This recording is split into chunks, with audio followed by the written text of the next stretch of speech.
Thank you very much for talking to Diplomatic Connections. Firstly, this is your second tour here. It is. You were here once before. It is. And the gap was how many years? 2 years.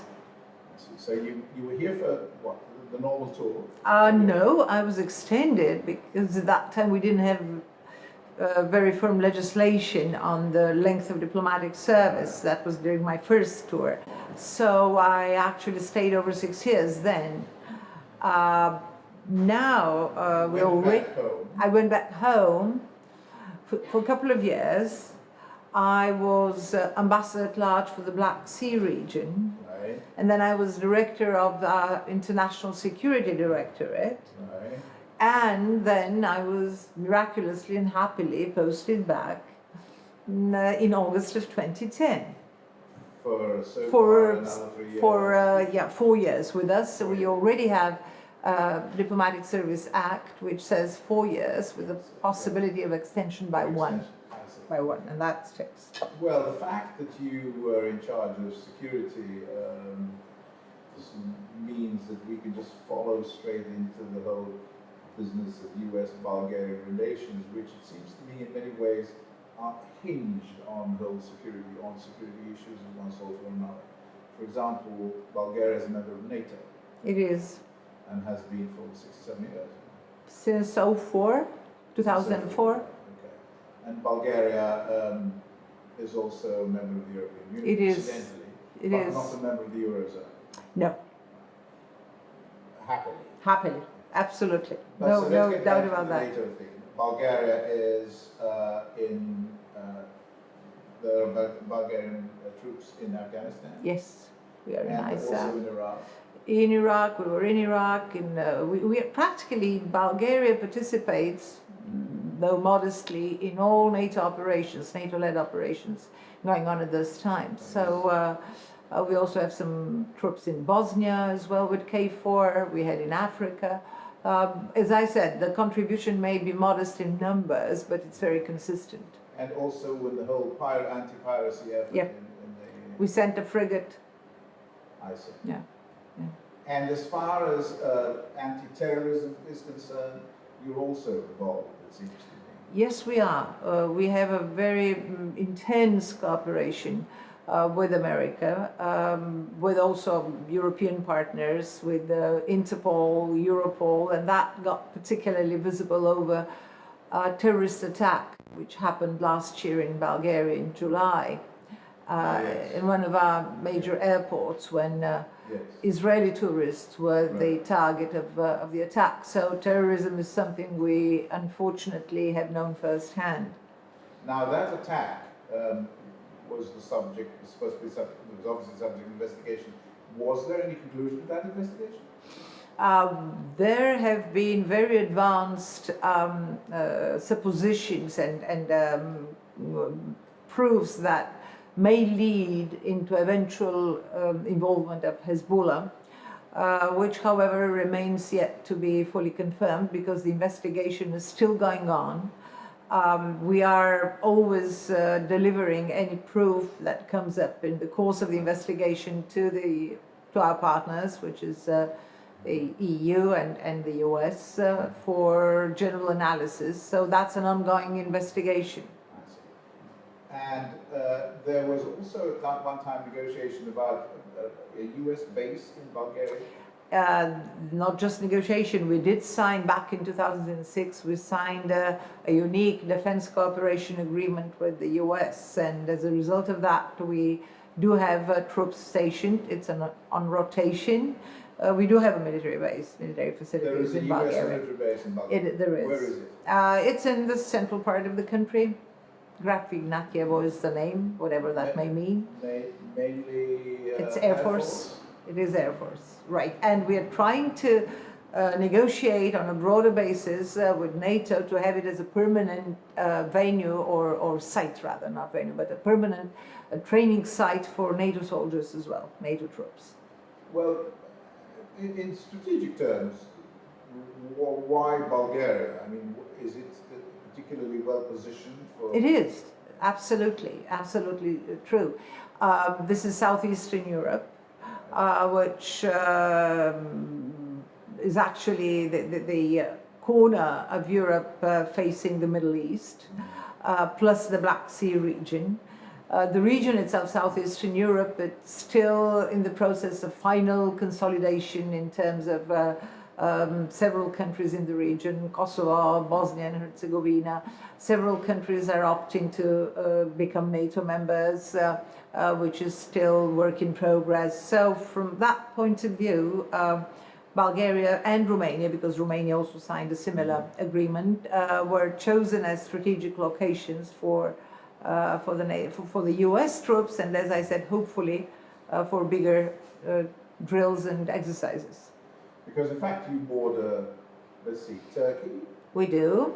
Greece, Greece. Turkey, Greece, the Black Sea is to the east, Right. and then Romania to the north, and Macedonia is to the west. So you're really Former in the middle of the Yugoslavia. Balkans. We're right in the middle of the Balkans, and the Balkan range practically goes through Bulgaria. It divides the country into two almost equal parts. The Really? Balkan Mountains, the Balkans, Oh, of course. which the mountain range that gave the name of the whole peninsula.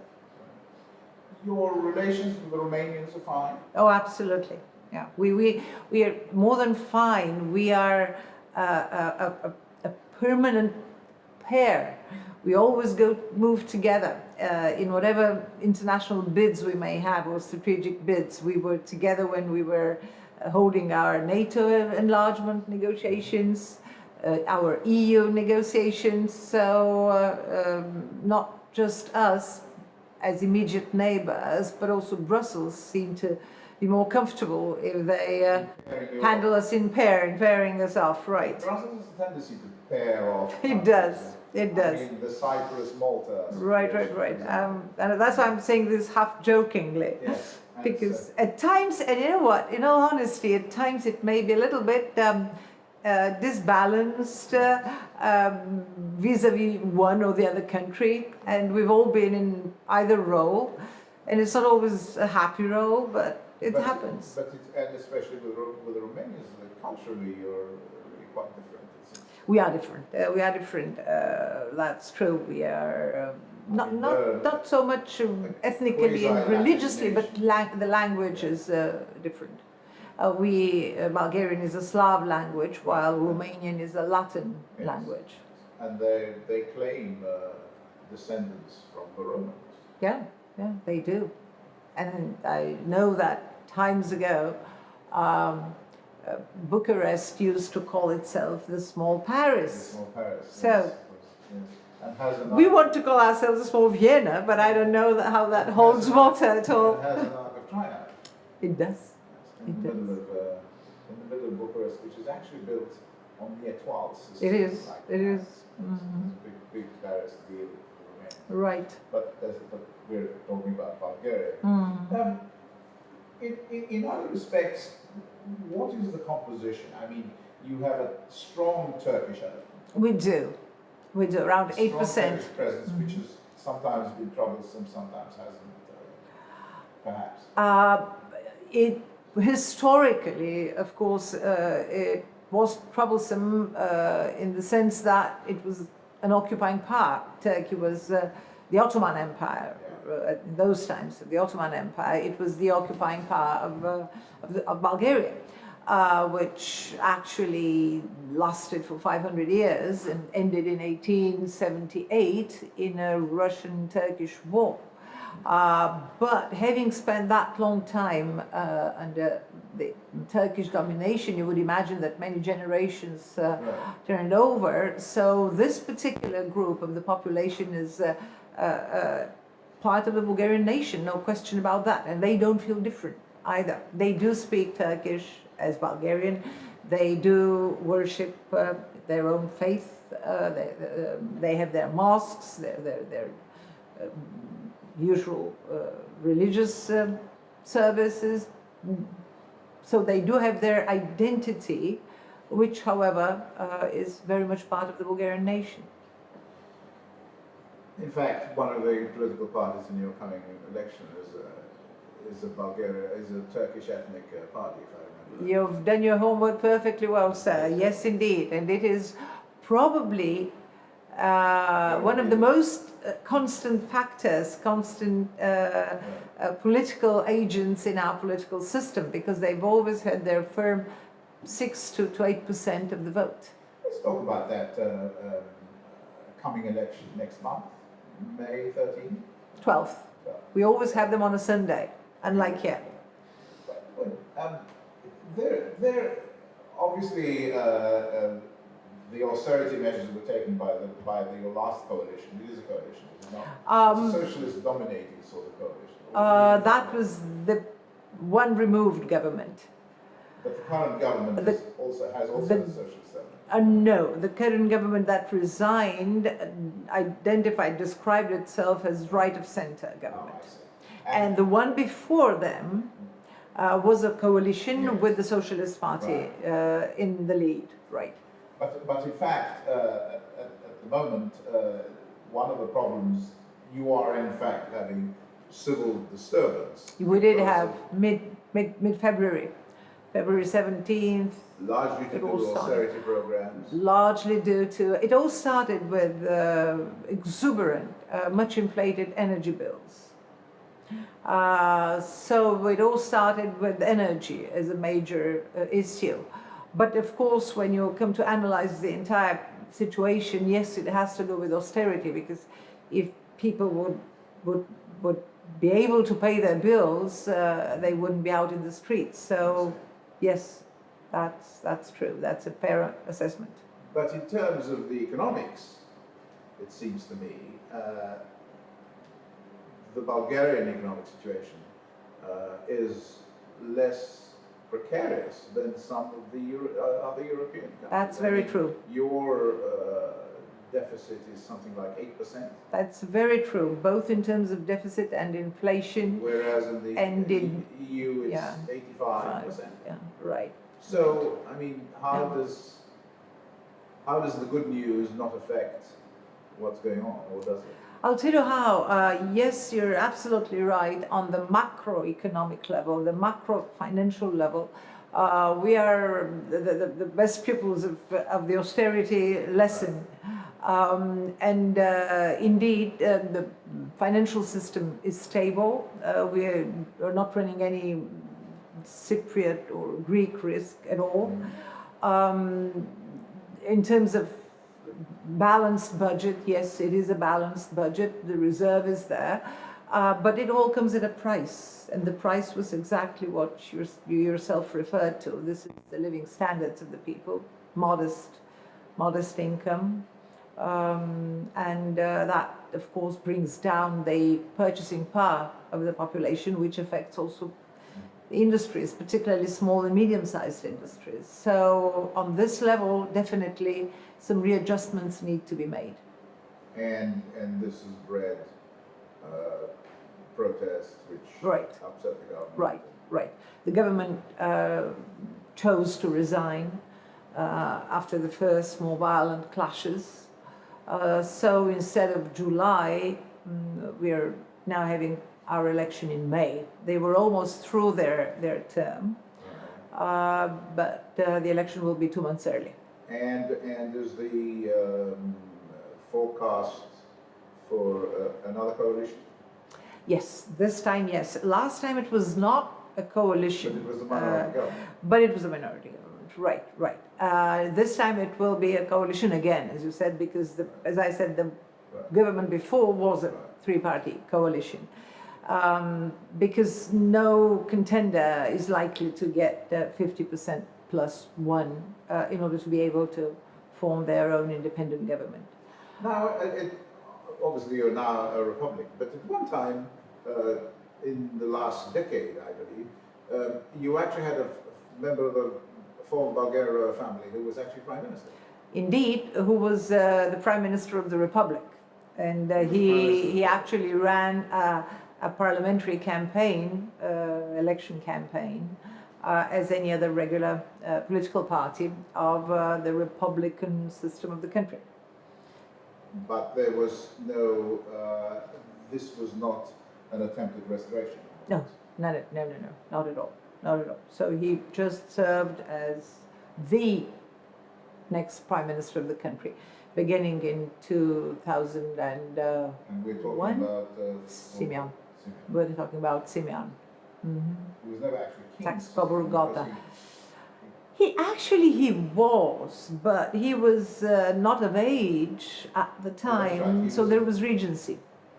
So Council. in World War II, when the monarchy left, That was after World War II, when there was a somewhat imposed referendum in Bulgaria, and then the vote went in favor of a republic, and then the royal family had to leave. That was in 1946. and Simeon was then a boy. And he was a boy. He was the boy king, as he's often referred to. So there was also a regency council that governed of three. I see. So there's no, I mean, you know, the region had several of these deposed. I mean, the same thing here was Yes. Bulgaria, the same thing Right, with Romania. right. Yeah, yeah.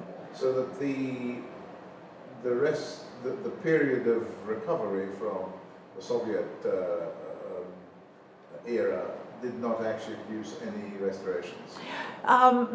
No, in a legal way, but of course the Simeon's party was formed by people who were or described themselves as monarchists, as royalists, but that was in terms of sentiment more than in terms of changing the system of the country. And is there still that much monarchist sentiment in Bulgaria? No, there isn't, I would say. And one of the illustrations is that the party which Simeon started at the time is not likely to even make it to the parliament. It has a very, very insignificant following. I see. So that Simeon is no longer a political force. No. Is this a generation thing, perhaps? It is a generation thing, but in terms of historical periods in general, I don't think that in the 21st century any kind of restoration is likely any place at all. The very fact that it didn't happen in our neighbors, neither Greece, Italy with strong dynasties, Romania for that matter. Actually, we were probably the ones that made most progress in that direction by having the King Simeon as prime minister. Right. And I think he served very distinguishedly the country, and he had the full conscience of being what he is and yet serving modern Bulgaria, the Bulgaria of today. Well, so the last 20 years for Bulgaria, as for most of, as for Eastern Europe, have really been transitional years from the Soviet experience. Indeed. In Bulgaria as well as anywhere else. But what I find curious about it is that it's been an uneventful transition, in the sense that if you take, for example, your own last pro-Soviet leader, Judicial, he died in his bed, if I remember right. Right, that's true. And I think so, did, not in a hospital. For example, Yaroshelsky in Warsaw is still alive. Yeah. So writing detective stories, I understand. The only one who had a violent end, it seems to be the only country that had a violent end, was Romania, which tried and executed Ceausescu. I mean, why was this? Why was there not a sort of an uprising against the whole idea of a Soviet communist oppression in the case of maybe? In the case of Bulgaria, you mean, or elsewhere, Well, I mean, everywhere? Because I'm Bulgarian, right. No, because yeah, you're right. Let's concentrate on Bulgaria. I was almost making a kind of comparative analysis, but that's not today's purpose. Now, in the case of Bulgaria, what we did have was indeed a beginning of revolt, if I can put it this way, by dissidents in Bulgaria, which was pre-1989. Yes. And but these were groups, just groups of dissidents, of intellectuals, exactly. And that was also over the gasification of a town on the Danube, if you remember. So that was already deemed dangerous by the then communist rule, but that was the foment, that was the nucleus around which bigger dissents appeared. Now, in the case of Bulgaria, what happened was that actually the Communist Party carried out kind of an internal coup. Right. And that probably saved other more violent events to occur, because if this internal change hadn't happened, then probably people would have taken to the streets, as they did in a smaller way in 1989. But when there were public rallies, that was regarding the constitution, which was that was 89, end of 89, November 89, December 89, when every country was already in turmoil of the former communist bloc. When the Berlin Wall fell, eventually, that was November. And then the first opposition groups and parties, respectively, were formed in Bulgaria as well, right away. Now, it was also kind of a process of growing awareness. There was kind of naivete in those very first months, or rather lack of a longer horizon, because the first goal these new groups, political groups, had was to, of course, topple down the regime and change the constitution as far as Article number 1 was concerned, which was the monopoly role of the Communist Party. Yeah. Of the Communist Party. Right.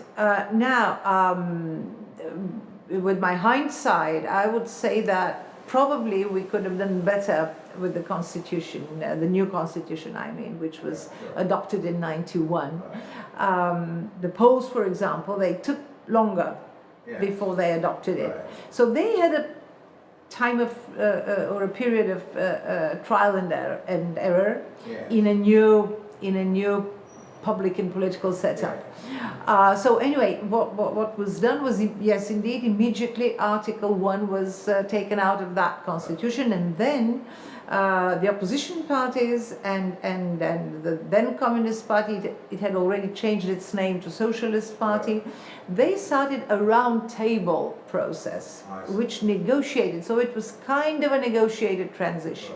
Yes, there were people in the streets, there were fabulous rallies, public rallies. When I come to think of it, I still feel nostalgic about this energy, public energy, which was out there in the street. And it was how should I put it? There was so much hope and sincerity and purity, I would say, in the motives. There were no ulterior motives, no temptations over power positions or money or anything. That was probably the most sincere part of our transition period. So anyway, then we had our election in June of 1990, when, for many different reasons, the Communist Party, Socialist Party, won the election. Because, of course, they were the people they knew. Yeah, that's true. That's true. And then I think that there was a PR mistake, a major mistake, which was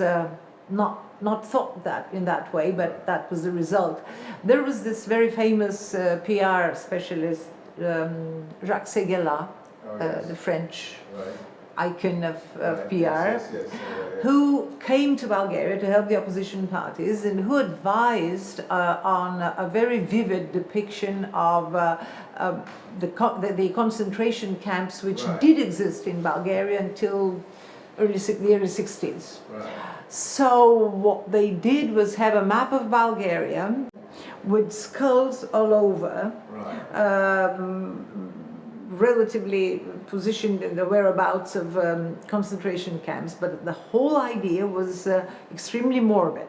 And that scared away many people, because then the thinking was, okay, what are we doing now? Is it skulls for skulls, bones for bones? How do we measure this change? So that was probably. Now, again, with my hindsight, if something more cheerful, more positive was offered to the people, they might have voted differently. I'm talking of the general public, not of the loyals and the fidels, so to say. So anyway, the result was what it was, and then a period of unstable government started. I remember that. You would remember that. And that didn't help the transition. Also, one thing, again, which I was referring to when I was talking about the constitution as adopted in '91, because the impulse for independence and autonomy of the different branches of power was so strong, no caution or precaution was taken regarding the judiciary. So without reforming the judiciary, it was already cemented by the constitution as an independent branch of power. Which of course had to do, the same was true about the political system, about the legislative, the executive. However, when you have elections, democratic elections, it's easier to oversee the process. Or the executive in a parliamentary republic is overseen by parliament. Well, the judiciary was somehow kept intact without ever being reformed. And that produced negative results later. I see. Well, in fact, your US counterpart, Ambassador Marcy Rees, recently gave a speech at I think the Atlantic Club. Yes. Which she urged reform of the judiciary. And of the legal system. That's very she said correct. Would help with improving the criminal situation and talked about a mafia. There's a Bulgarian mafia. Transparency and accountability of the judiciary. Right. There are interested groups. That's true, whether you call them. Well, no one can match the classic mafia, I think, which But yes, there are criminal groups. There is organized crime. Which desperately needs a very open, very accountable, and very resolute judiciary. So this is something we've been working on. Some path has been trodden already. A lot has been done, like what I'm saying, that the legislation has been changing continuously, also as a result of the requests coming from Brussels, from the European Union, because actually what Ambassador Rees says, this echoes assessments made also by the European Commission, by the Commissioner Reding for Legal and Judiciary Affairs. So that's a knowledge that we have. We're only too acutely aware of it. And progress has been steadily made over the past years. Of course, that means kind of turning upside down a well-cemented, big system, and that's not that easy. Not that easy. I remember that discussion actually started as early as when we were negotiating our NATO membership, and we were working closely with the US interagency team who were coming over to Bulgaria. And since I was part of some of the negotiation rounds, I remember a former Minister of Justice who was part of the Bulgarian team, when reminded of the need to reform the judiciary, which was, of course, as I'm saying, more than 10 years ago. He said, well, gentlemen, let me describe to you what this effort looks like. Imagine a cemetery that can be moved from one place to another only with the help of those within. It's a very morbid comparison, but imagine moving a cemetery with the help of those in the cemetery. the bodies. No, Yes. no. The only people who knew where the bodies were No. buried were the bodies. No, yeah, it's a major effort, but we are conscious of it, and as I'm telling you, there is a very, very serious commitment Going back to complete American- that process. Going back to American-Bulgarian relations, I mean, Bulgarians, it seems to me, have cooperated on security, cooperated on military, have a presence in every trouble spot that you can think of. What's in it for Bulgaria? That's a very good question. I will also add to this our law enforcement cooperation, Right. which has grown particularly strong over the past few years. So we have excellent relationship, real-time relationship with all specialized agencies here, FBI, Secret Service, of course CIA, of course the drug enforcement agency, and we are fighting together to combat drugs trafficking in particular. So when you say what's in for Bulgaria, I'm adding this component as well, and I'll tell you in a general way. Number one, being US's partner on the security plane already elevates Bulgaria to a different status of a country. And that was needed. Bulgaria needed recognition as a member of the democratic family. We needed badly to show a geopolitical shift to the democratic world. And this could only happen, of course, formally by joining NATO, but also by being part of all NATO-led or US-led military operations and in the field of security in general. The other thing is, by being good allies and good partners, we also benefit from a number of programs here in the US. For example, that there's the FMF, that's a military assistance program from the Pentagon. There are training programs. You would be surprised to know how many Bulgarian officers, generals, and troops have undergone training here in this country. Ohio, we have, thank you for reminding me, in Ohio we have this partnership with the National Guard, which is absolutely fabulous. Fabulous. So that's nice. That's a very good, because that's more than security. That's a very different kind of relationship and cooperation. But I'm talking about the Pentagon rather than the National Guard. Same goes about law enforcement cooperation. Even in April now, a new group will be coming to the U.S. for regular training of our law enforcement, both officers and experts. We are cooperating very, very well on cybercrime. We have a very advanced laboratory on fighting, on cyber analysis and fighting cybercrime, which was both equipped and trained, I would say. The people there were trained here. And it's considered to be one of the best in the region and one of the best in Europe. So checking on cyber attacks? Cyber, yeah, any kind of cybercrime. It could be the internet crimes as well. Really? Mostly internet crime. Yeah, right. But it's called cyber. That's. And in connection with what exactly? In connection with the EU, or in connection with, or functioning as a national entity? It functions as a national entity. As I say, it's part of a bigger cooperation scheme, but it is a national entity. So I couldn't be more laudable about the benefits that we have as a result of that kind of cooperation that we have. How many Bulgarians are there in what you might call the American diaspora? That's a very timely question, because just about a week ago I was asked the same question in writing from my ministry. So I approached the local authorities, and I'm afraid that the answer I got is extremely disappointing to our American Bulgarians, who tend to multiply themselves every time you talk to them. So you can go from 100,000 very easily to 200 to 300,000, just like that.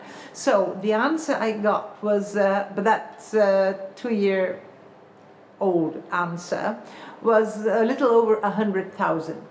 Again, that's a modest estimate. I would put them in the neighborhood of 200,000 all over the country, because you have students. This is a very specific type of immigrants who are accountable to the and have registration with the OMF. But there are students, there are temporary exchanges who are still here. So I would think I was thinking more of sort of enclaves of Bulgarians who've been here since God knows how long. Yeah, I'll tell you about, there are such as Chicago. Yes, of course, that's for everybody, but also Pittsburgh.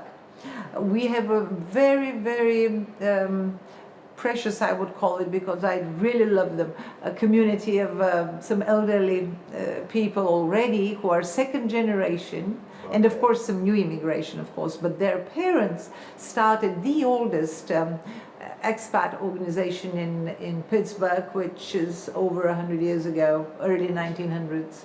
Yeah, so Pittsburgh with the mines was another one. And I thought maybe Detroit? Detroit, yes, but a little bit less. Chicago took the major part. And, I mean, one way, of course, you judge these things presumably is Bulgarian Orthodox community. Yeah. I mean, if there's a church, there are Bulgarians. It's the other way around. Where there are Bulgarians, there's a church, right? Because actually, Chicago built a church, a new church.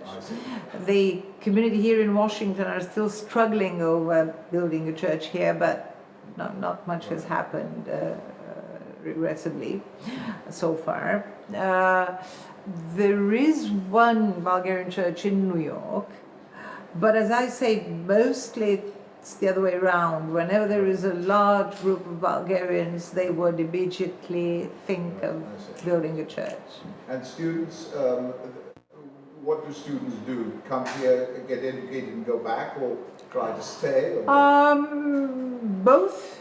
Both. We have both. We have those who try to stay and those who go back. So you find a little bit of everything. The other, and by the way, when you were in the period of transition, did the Americans help? Oh, very much so. I was in Parliament myself from 1990 through 2001, and I can tell you that both institutes, both IRI and NDI, were out there helping us with expertise, let's say, on how to construct a multi-party parliament, but library, let's say, or political parties, groups, caucuses, the nits and grits, the ABC of a parliamentary structure was actually greatly assisted by them. Then, of course, we had economic experts, the World Bank was there, IMF is still there. Why we don't have the euro, not only because you're right, it's now like a stroke of luck that we're not in there, but and why do we have the stability of the financial system? Because we are pegged to the euro through an agreement with the IMF, which happened earlier when there was no euro and we were pegged to the DM, to the Deutsche Mark. So, I mean, these major institutions have always been there. Actually, we have had a lot of expert assistance coming from America. So, you were a parliamentarian before you were a diplomat? No. That was a very weird time.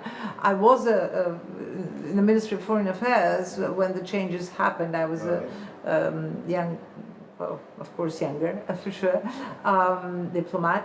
And then, since there were no professional politicians at the time, people from all walks of life were sucked into the democratic process, and we were, by a decision, special decision of Parliament, we were preserved our respective jobs and places of work until already it became a professional political process, as it is now. So I was on a leave of absence, and I could happily return back to it. And I chose the first opportunity. I returned to my job. And other foreign posts? Italy, Italy, but it turns out that it's basically here. Basically, the United States. Right. In fact, in the last decade, you spent more time here than you have in Bulgaria. Indeed. Indeed. Well, this is a sexist question, I know, but as a woman ambassador in this city, do you find that you are better off or worse than your male counterparts? Definitely better off, no question about it. You are more quickly spotted out in a large group, and you would know that the diplomatic corps in Washington is second just to New York. Right. We're almost 200 in this town. So being a woman, in my case it's also being a tall woman, helps being kind of spotted and remembered. And also I think that given this enhanced attitude, I was hesitating whether I should call it policy yet, but at any rate, enhanced awareness of the enforcement of women and gender equality. And you know that this country has always been very sensitive to these matters. So it is a friendly environment, a very positive environment. There are different formats where women are highlighted, women ambassadors are highlighted. For example, just yesterday there was this tea for female diplomats hosted by Esther Coopersmith right next door, which I unfortunately missed because at the same time Secretary Napolitano was having a briefing for us in the Blair House. So you see how it happens. And then the fun part was that all the questions to her came from female ambassadors, which was amazing. We were even joking afterwards. And then I think it was the ambassador of all the questions, and then the ambassador of Panama volunteered almost timidly a question, and I even spoke up and said, "Oh, finally we have a male voice in this room." So what brought that on? But I don't know. I mean, just we were asking. It was post Boston, wasn't it? It was post Boston yesterday. I was even fearing that she might cancel, but she didn't. So yeah, Boston was not much of a topic because what can you say? We all expressed sympathy and condolences. So she didn't have anything to communicate, of course. So what was she talking about? it was mostly about the structure of the Homeland Security department, how it started. And I remember how it started, so it was nice to listen to her describing the whole process. Then about cooperation with different countries and regions, with Europe in particular, she emphasized that one. The challenges to the security systems of the countries. So that was mostly what she was. And then the other thing, sorry, go ahead. No, okay. I was going to say that every now and then there are events organized for women ambassadors, which are political, strictly political, which is really nice. That's welcome. What is the toughest? I know what I wanted. Sorry, I know what I wanted to say, and I got distracted for a moment.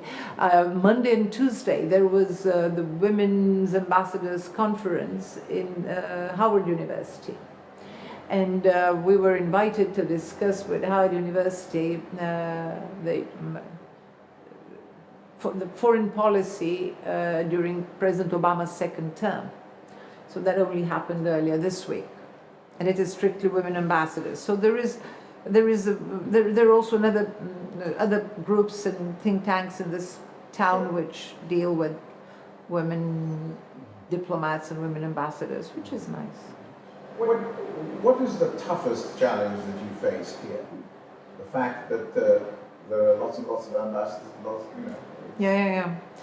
I think that because this is also something which reverberates strongly at home, it's the visa situation. Bulgaria is not yet part of the visa waiver program, unlike most of the European countries. And that is something, that kind of an irritant, I should say. And that's a big goal because, as I say, people back home are sensitive about that. Right. And as far as anti-Americanism is concerned, my understanding is that there is public opposition to Bulgaria being in Afghanistan and in Iraq, but that the government does it anyway. I think you find that in every country. It's war. You always have groups that don't want the country to be in a war, and that's not a novelty. So yes, of course, there are these sentiments, and I don't think that any government is jumping happily at the opportunity to go to war. As I'm saying, this is a much more comprehensive set of relations, which goes through bigger strategic goals and goes through relations with the US and with our NATO allies. Because there's always the other side to it. If, God forbid, there should be something happening in our part of the world, again, it will be NATO and the US to come to our rescue. Right. Article 5, and that's a very powerful argument. Do you feel, though, that as some have criticized the Obama administration, do you feel that this administration is sort of drifting away from Europe towards kind of a greater preoccupation with Asia, and the feeling that it should really concentrate more on where American interests are less secure? Or do you not feel this? Yeah, well, in all honesty, this is something which is being tossed around among European ambassadors included, and when we meet with our American friends as well. And it proceeds from some very practical questions that we may have. I won't be the spokesperson for other countries, but in the case of Bulgaria, we have several serious concerns. Number one, the southern part of the continent is not finished yet. You've got the situation in Bosnia, you've got Kosovo, and whenever we talk to our American friends and allies, we, regardless of who talks to them, I mean, regardless of the government in office, we always insist that America should continue its engagement and its commitment to Southeastern Europe. You asked me, and thank you for asking me, about the military base, or the military facilities as we call them, in Bulgaria.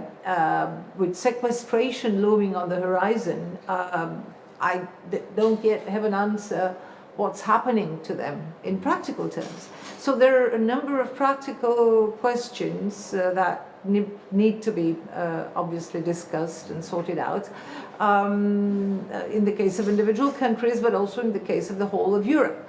I know that Europe, be it NATO or the EU, would like to see the transatlantic link not just stay as solid, but grow from strength to strength, right, particularly in today's world, which is not getting any safer, just the opposite, and we know it. Right.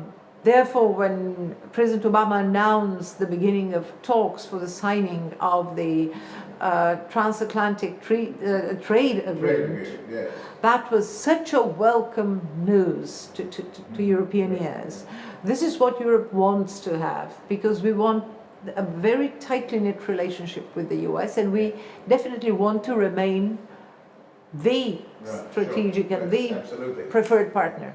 But of course, there's a long way to go before that treaty has any ink on it, and I know. Part of that has to do with going through Congress. I know it all. And this is why probably I would like to repeat it as often as I can, and I do that. I often kind of bring attention to this because, and you know what?